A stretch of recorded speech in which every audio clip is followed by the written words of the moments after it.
ಎಲ್ರಿಗೂ ನಮಸ್ಕಾರ. ಹವ್ಯಕ ಪಾಕಶಾಲೆಗೆ ಮತ್ತೊಮ್ಮೆ ನಿಮಗೆ ಸ್ವಾಗತ. ಇವತ್ತು ಹೀರೆಕಾಯಿಯನ್ನು ಬಳಸಿಬಿಟ್ಟು ಮಜ್ಜಿಗೆ ಹುಳಿಯನ್ನು ಮಾಡೋ ವಿಧಾನವನ್ನು ನೋಡ್ಕೊಂಡು ಬರೋಣ.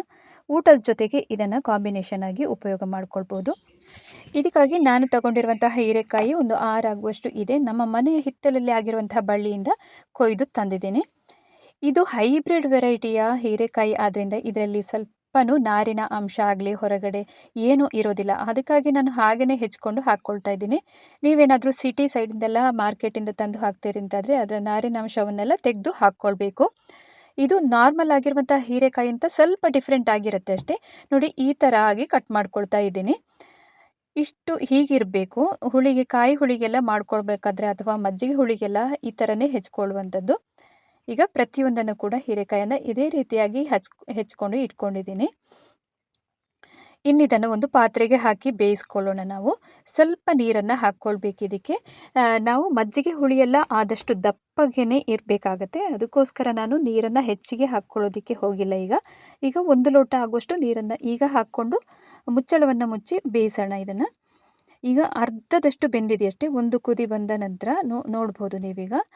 ಇನ್ನು ಇದಕ್ಕೆ ಸ್ವಲ್ಪ ಉಪ್ಪನ್ನು ಹಾಕ್ಕೊಳ್ತಾ ಇದ್ದೀನಿ. ಉಪ್ಪನ್ನು ಹಾಕಿ ಆದ ನಂತರ ಒಮ್ಮೆ ಸೌಟಿನ ಸಹಾಯದಿಂದ ಸ್ವಲ್ಪ ಮಗುಚಿ ಮುಚ್ಚಳವನ್ನು ಮುಚ್ಚಿ ಹಾಗೆಯೇ ಬೇಯಿಸೋಣ. ಮತ್ತು ಇನ್ನೀಗ ಕಮ್ಮಿ ಉರಿಯಲ್ಲಿ ಇಟ್ಟು ಬೇಯಿಸ್ಬೋದು.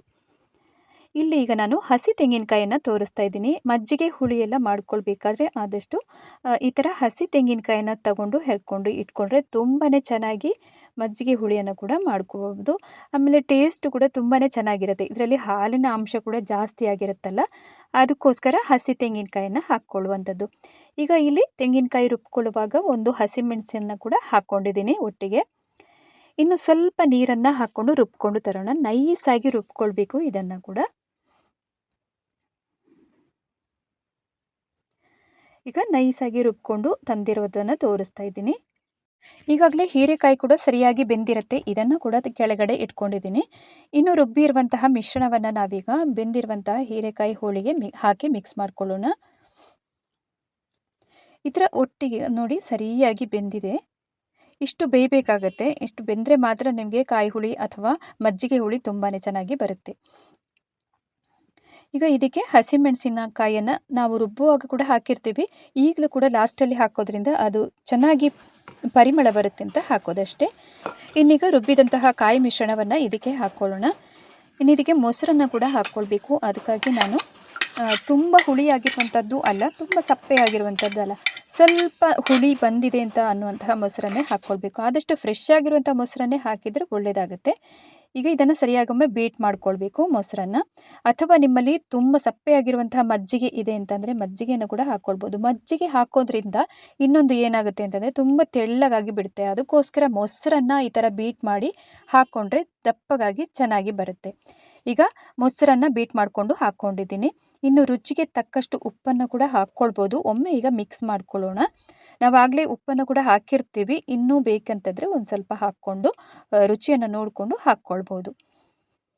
ಈಗ ಹದ ನೋಡಿಕೊಂಡು ನೀರನ್ನು ಕೂಡ ಹಾಕ್ಕೊಳ್ಬೇಕು. ನಾನಿಲ್ಲಿ ಸ್ವಲ್ಪ ಮಿಕ್ಸರ್ ಜಾರಿಗೆ ನೀರನ್ನು ಹಾಕ್ಕೊಂಡಿದ್ದೀನಿ.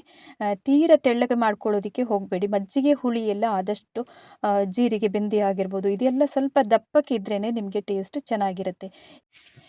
ಇನ್ನು ಸ್ವಲ್ಪ ಉಪ್ಪನ್ನು ಲಾಸ್ಟಲ್ಲಿ ಆ್ಯಡ್ ಮಾಡಿಕೊಂಡು ಸರಿಯಾಗಿ ಮಿಕ್ಸ್ ಮಾಡಿಕೊಂಡು ಒಂದು ಕುದಿ ಬರೋದಕ್ಕೆ ಬಿಡೋಣ. ಒಂದೇ ಒಂದು ಕುದಿ ಬಂದರೆ ಸಾಕಾಗುತ್ತೆ. ತುಂಬ ಕುದಿಸಬಾರ್ದು. ಮಜ್ಜಿಗೆ ಹುಳಿಯೆಲ್ಲ ಆದಷ್ಟು ಜಾಸ್ತಿ ಕುದಿಸೋದಕ್ಕೆ ಹೋಗಬಾರ್ದು. ಇನ್ನು ಪದಾರ್ಥ ಎಲ್ಲ ಸ್ವಲ್ಪ ಉಳೀತು, ಮಜ್ಜಿಗೆ ಹುಳಿ ಉಳೀತು ಅಂದರೆ ಮಾತ್ರ ನಾವು ಸಂಜೆ ಹೊತ್ತು ಅಥವಾ ರಾತ್ರಿ ಹೊತ್ತೆಲ್ಲ ಸ್ವಲ್ಪ ಕುದಿಸ್ಬೋದು. ಈಗ ಒಂದು ಕುದಿ ಬರ್ತಾ ಇದೆ. ಸೈಡಿಂದ ಎಲ್ಲ ಕುದಿ ಬರೋದಕ್ಕೆ ಸ್ಟಾರ್ಟ್ ಆಗಿದೆ. ಇನ್ನು ಇದನ್ನು ಕೆಳಗಡೆ ಇಳಿಸ್ಬಿಟ್ಟು ಒಗ್ಗರಣೆಯನ್ನು ಕೊಟ್ಕೊಳ್ಳೋಣ. ನಾವು ಇದಕ್ಕೆ ಕೊಬ್ಬರಿ ಎಣ್ಣೆಯನ್ನು ಹಾಕ್ಬಿಟ್ಟು ಸಾಸಿವೆ ಮತ್ತು ಮೆಣಸಿನ ಒಗ್ಗರಣೆಯನ್ನು ಕೊಟ್ಟರೆ ಆಯಿತು. ಈಗ ಕೊಬ್ಬರಿ ಎಣ್ಣೆನ ಹಾಕ್ಕೊಂಡಿದ್ದೀನಿ ಇಲ್ಲಿ. ಇನ್ನು ಸ್ವಲ್ಪ ಸಾಸಿವೆ ಕಾಳು ಆಮೇಲೆ ಮೆಣಸನ್ನು ಹಾಕಿದರೆ ಆಯಿತು. ಬ್ಯಾಡಗಿ ಮೆಣಸನ್ನು ಹಾಕ್ಕೊಂಡು ಒಗ್ಗರಣೆ ಕೊಟ್ಟರೆ ಸೂಪರ್ ಆಗಿರುವಂತಹ ಮಜ್ಜಿಗೆ ಹುಳಿ ಹೀರೆಕಾಯಿದು ರೆಡಿ ಆಯಿತು. ಇದನ್ನು ಊಟದ ಜೊತೆಗೆ ಜಾಸ್ತಿಯಾಗಿ ನಾವು ಉಪಯೋಗ ಮಾಡ್ತೀವಿ. ನಮ್ಮ ಹವ್ಯಕ ಬ್ರಾಹ್ಮಣರಲ್ಲಿ ಹೆಚ್ಚಾಗಿ ನಾವು ಮಜ್ಜಿಗೆ ಹುಳಿಯನ್ನು ವಾರದಲ್ಲಿ 4 ದಿವಸ ಮಾಡೇ ಮಾಡ್ತೀವಿ. ಆಮೇಲೆ ಇದಕ್ಕೆ ಸೈಡ್ ಡಿಶ್ಶಾಗಿ ಉಪ್ಪಿನಕಾಯಿ ಇರುತ್ತೆ. ಆಮೇಲೆ ಅದಕ್ಕೆ ಸೆಂಡಿಗೆ ಬಾಳಕಗಳು ಈ ಥರದ್ದೆಲ್ಲವನ್ನು ನಾವು ಮಾಡಿ ತಿಂದ್ರದ್ದು ಸಖತ್ತಾಗಿಂತಹ ಊಟ ಅಂತ ಹೇಳ್ಬೋದು. ಇವತ್ತಿನ ಹೀರೆಕಾಯಿ ಮಜ್ಜಿಗೆ ಹುಳಿ ನಿಮಗೆಲ್ಲರಿಗೂ ಇಷ್ಟ ಆಗಿರ್ಬೋದಲ್ಲ. ಇಷ್ಟ ಆಗಿದ್ದಲ್ಲಿ ಚಾನಲನ್ನು ಸಬ್ಸ್ಕ್ರೈಬ್ ಮಾಡ್ಕೊಳ್ಳಿ, ಲೈಕ್ ಮಾಡಿ, ಶೇರ್ ಮಾಡಿ ಅಂತ ಕೇಳ್ಕೊಳ್ತಾ ಇದ್ದೀನಿ. ಇನ್ನೊಂದು ರುಚಿಯೊಂದಿಗೆ ಮತ್ತೊಮ್ಮೆ ಸಿಗೋಣ. ನಮಸ್ಕಾರ.